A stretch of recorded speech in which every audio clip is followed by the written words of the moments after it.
Muito boa noite, muito feliz de estarmos aqui novamente. 650, mais de 650 encontros nós tivemos até agora. É um patrimônio. Um patrimônio. Um patrimônio de todos nós. Um patrimônio coletivo.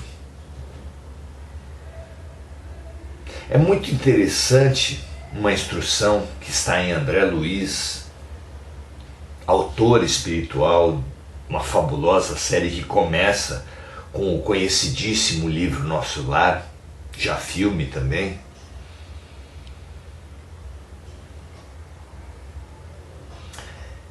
Na qual, uma instrução de um espírito, na qual ele nos informa uma grande questão da filosofia, do estudo espiritual, do estudo mental, do autoconhecimento, que é o que é o bem e o que é o mal.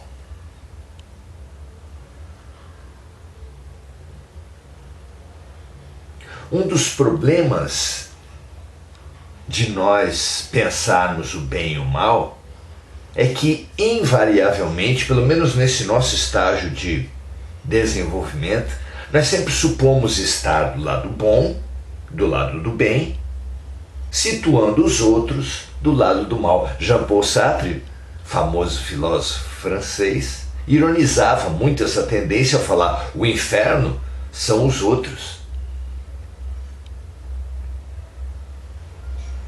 Pois esse instrutor espiritual ensinou a André Luiz, e através dele a todos nós, um conceito de bem e mal que questiona as nossas crenças e, portanto, abre, enriquece as nossas vidas, nossos estudos.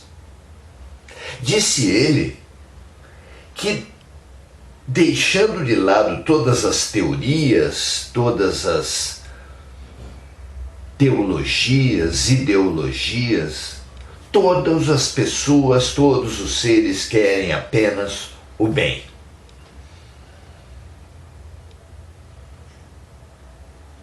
E essa postura, só essa frase já é desafiadora o suficiente.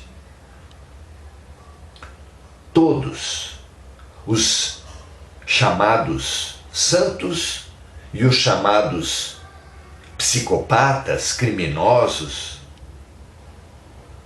os seres da luz e os seres chamados das sombras, o que é uma crença, uma ilusão, porque todas as criaturas são de Deus, todos eles querem apenas o bem. E segundo esse instrutor, o que difere, o que faz a diferença entre o das sombras e o da luz, o criminoso e o santo, é a amplitude do bem que cada um quer. Aquela alma mais fechada, mais empedernida, mais maléfica, mais perversa, almeja, trabalha, busca o bem exclusivamente de si mesma. O bem para ela é só para ela, exclui todas as outras criaturas. Um estuprador, um ladrão, um corrupto, um assassino, um torturador, sentem prazer, sentem alegria com a violência que impingem aos outros, com o sofrimento que impingem aos outros. Então, todos querem apenas o bem. O que diferencia os seres é a amplitude do bem que cada um quer. E, portanto, evoluir é ir de uma pequena amplitude a uma amplitude maior. Evoluir é expandir o bem que se busca. é considerar cada vez mais criaturas no nosso cercado. Não é interessante que tenha sido traduzido o que a psicologia chama de o outro no cristianismo, no evangelho, é chamado de o próximo, amar o próximo. É muito interessante isso porque realmente nós temos um círculo, uma cerca que compreende o nosso mundo. E é fundamental para o nosso processo de crescimento perceber que nós queremos o bem apenas e exclusivamente das pessoas que compõem esse nosso cercadinho. Nós amamos o próximo, só que o nosso conceito de próximo é muito restrito. Evoluir é nos aproximar das pessoas, é tornar seres, cada vez mais próximos de nós. Por isso, a minha alegria de me sentir próximo de vocês. Muito obrigado pela proximidade. Vocês são um aprendizado para mim, muito grato. Hoje daremos continuidade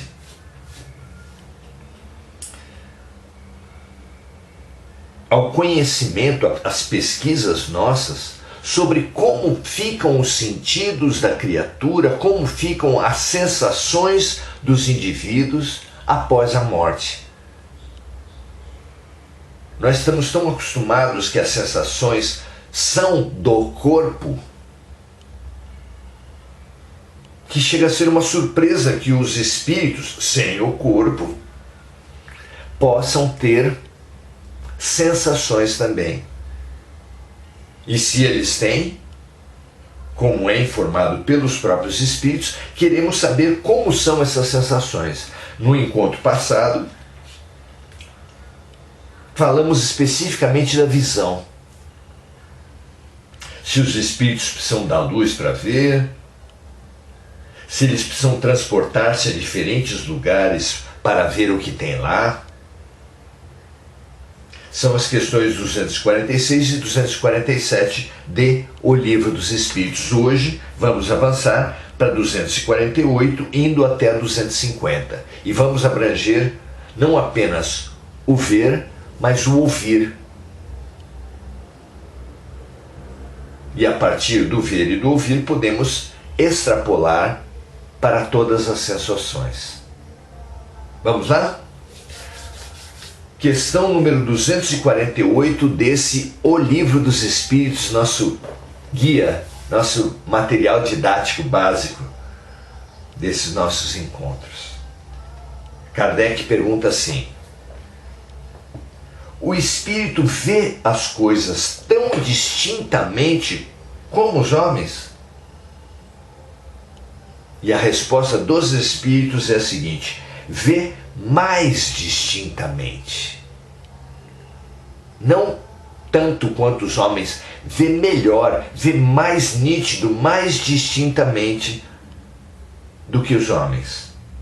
Porque sua visão, dizem eles, penetra onde a visão do homem não pode penetrar. Para a visão dos espíritos não existem obstáculos. Eu tive um insight nos estudos, nas palestras,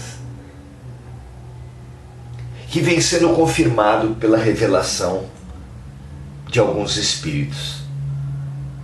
Que muitas das obras espirituais, isso fica mais evidente nas obras de Júlio Verne, nas obras de ficção científica, no Inferno de Dante,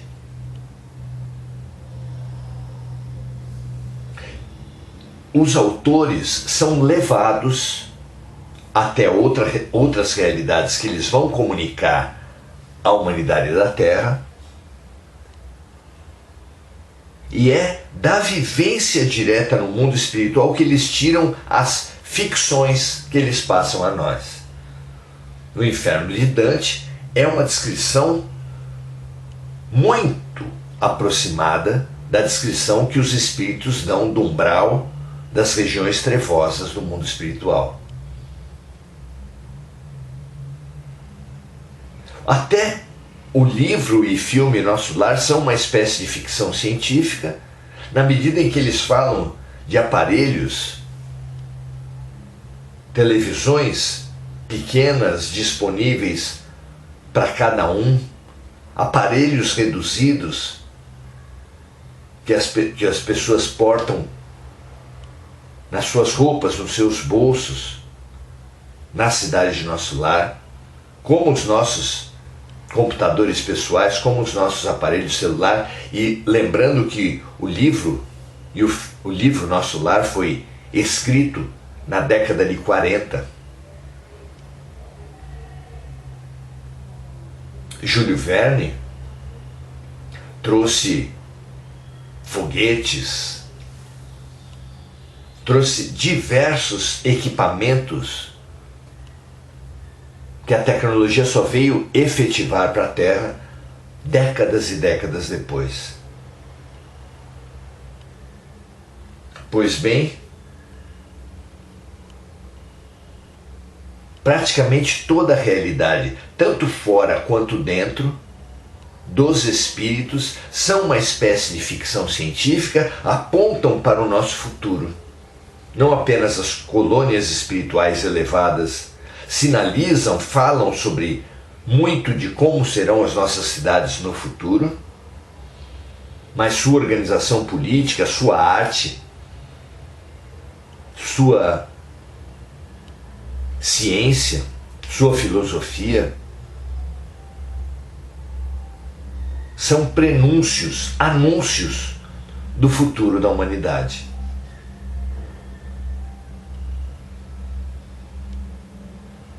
Muito interessante isso, não é?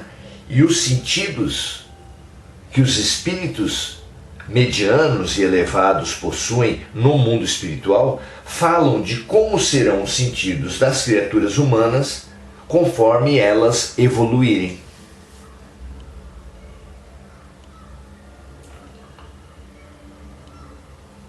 Quando eles falam que a visão dos espíritos não possui obstáculos, lembram muito da ficção, para muitos absurda, dos super-heróis.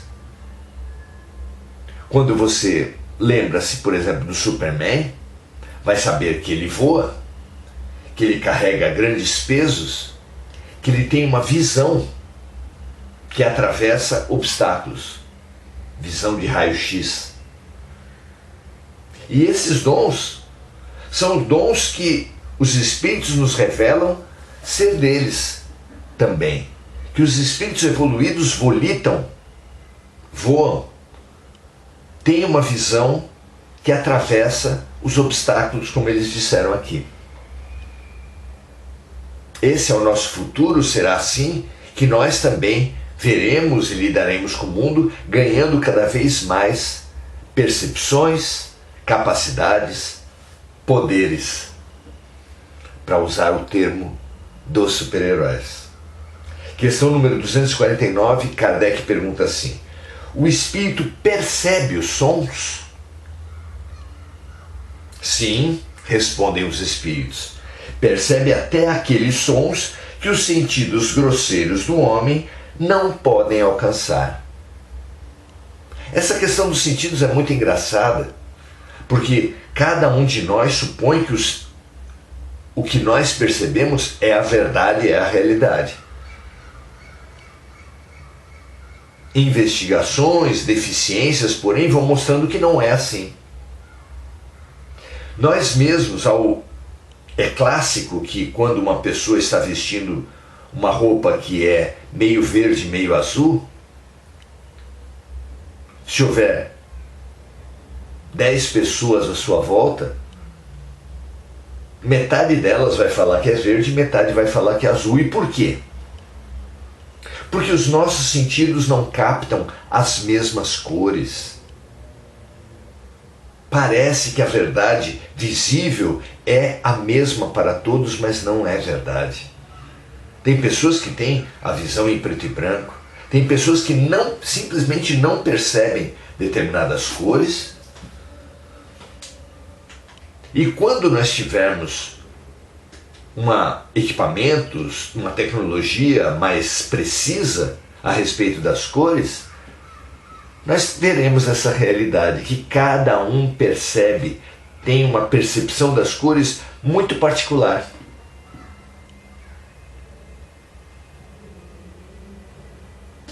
E essas limitações, revelam os espíritos aqui, tem a ver com as limitações evolutivas dos próprios espíritos. Os espíritos mais evoluídos, os sentidos deles, a visão para eles, não conhecem obstáculos. Muito interessante, né?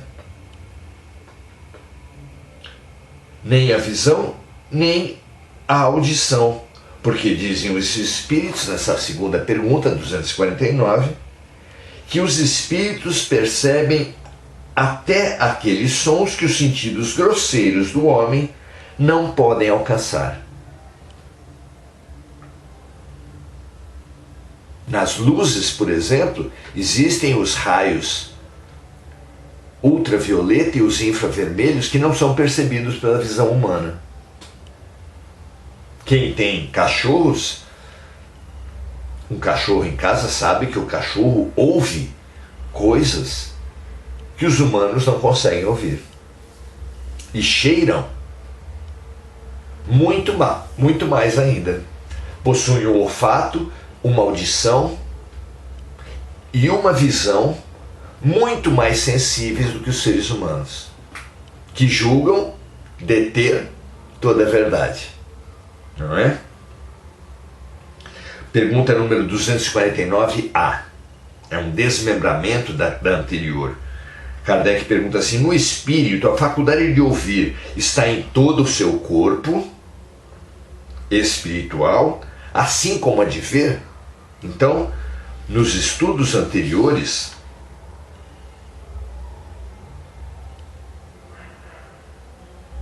já vimos, na questão 245, os espíritos já haviam ensinado que a visão está em todo o corpo do espírito. E aqui, Kardec, examinando a questão da audição, pergunta assim: a faculdade de ouvir está em todo o seu corpo espiritual, assim como a de ver? E os espíritos respondem: todas as percepções são atributos do espírito e fazem parte do seu ser. Quando está encarnado, as percepções externas apenas lhe chegam através dos órgãos correspondentes a essas percepções. Se alguém tampa os olhos, não pode ver. Se alguém tem danificado os seus olhos, não pode ver. Se alguém tampa os ouvidos, não pode ouvir. É isso que eles dizem aqui.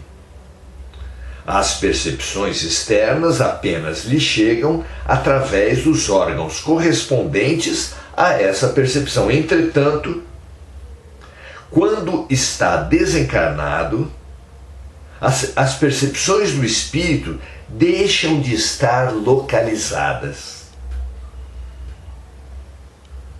Muito bom, não é?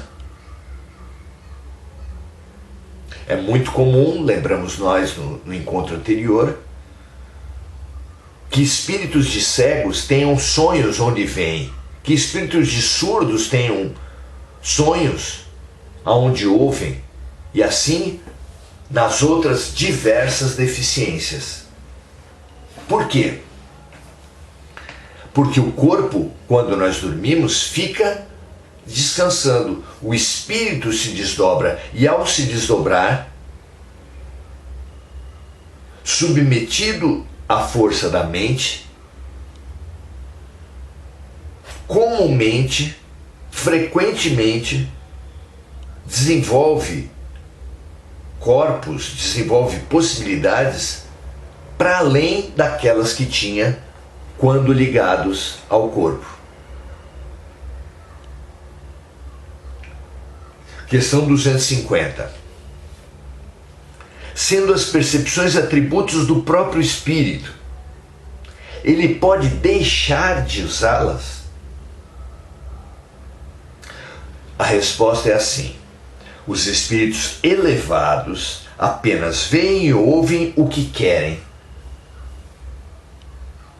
Já os espíritos imperfeitos veem e ouvem, mesmo contra a sua vontade, aquilo que possa ser útil ao seu aperfeiçoamento. Muito coerente. O espírito, um dos atributos que caracteriza a própria evolução é a disciplina, é o controle mental. E o espírito evoluído, possuindo disciplina e possuindo controle mental, esse pode deixar de ver e ouvir, ou seja, ouvir e ver aquilo que, para o que ele foca a sua atenção, abre os seus sentidos, a sua capacidade. Já os espíritos mais grosseiros, como dizem aqui os espíritos, não.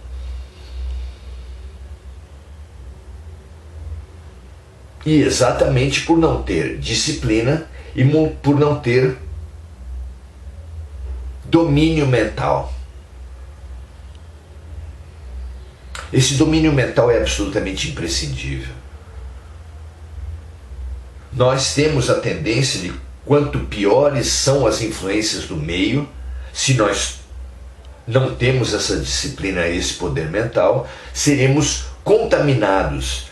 Seremos como esponja, recolhendo sujeira por onde passarmos.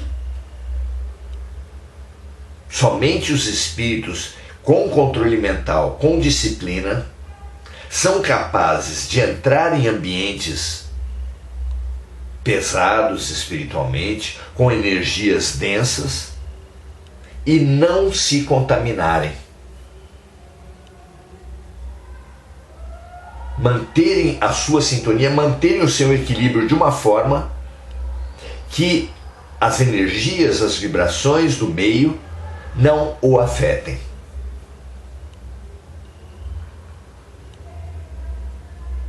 Conseguem os espíritos mais evoluídos, mais disciplinados, controlar a sua sintonia.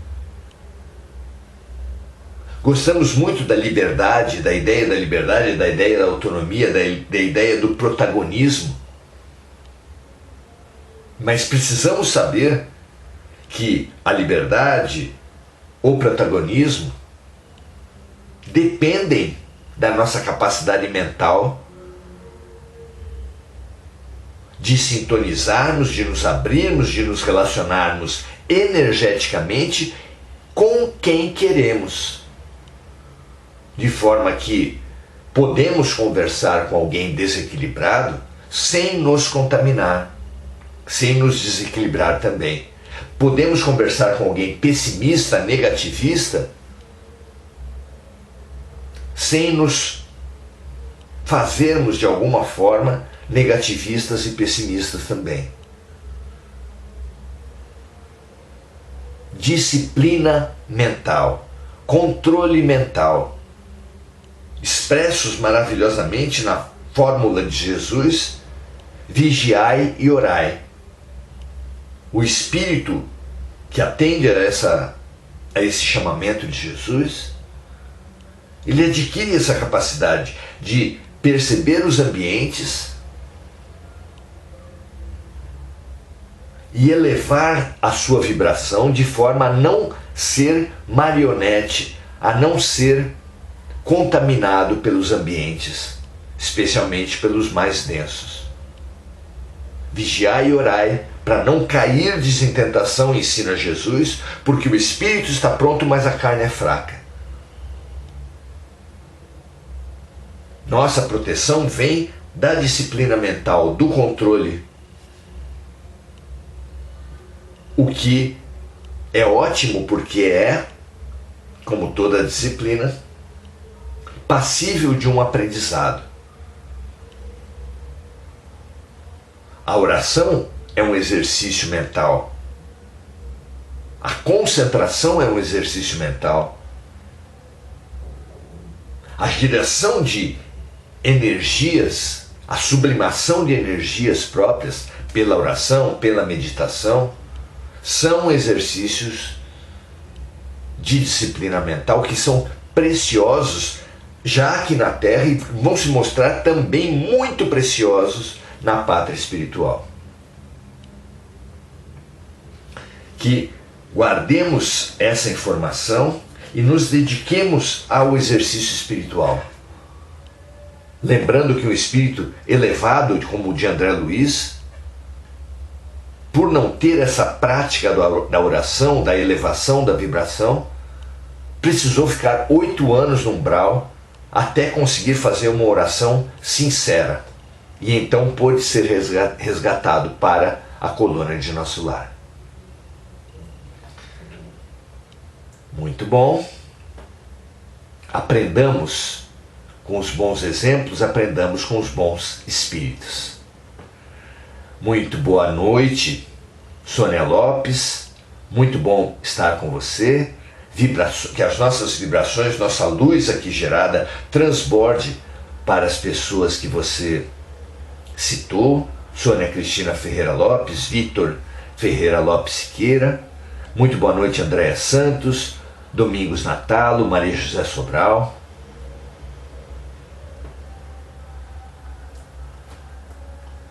Muito bom estarmos juntos, aprendermos juntos, nos exercitarmos juntos. Que esse nosso aprendizado multiplique dentro de nós, multiplique a nossa volta, transborde do nosso ser para todos aqueles que estão à nossa volta e transbordando e nos unindo uns com os outros, transborde para todo o país, para todo o continente, para todo o planeta Terra. Graças a Deus, muito obrigado. Amanhã, domingo, estaremos às 17h30 no curso que temos feito já há algumas dezenas de vezes, o curso Encontros Essenciais com o Cristo. Você é nosso convidado. Compartilhe esse de hoje se você entender que a ideia da disciplina, do controle, da vigilância e da oração é importante para as pessoas.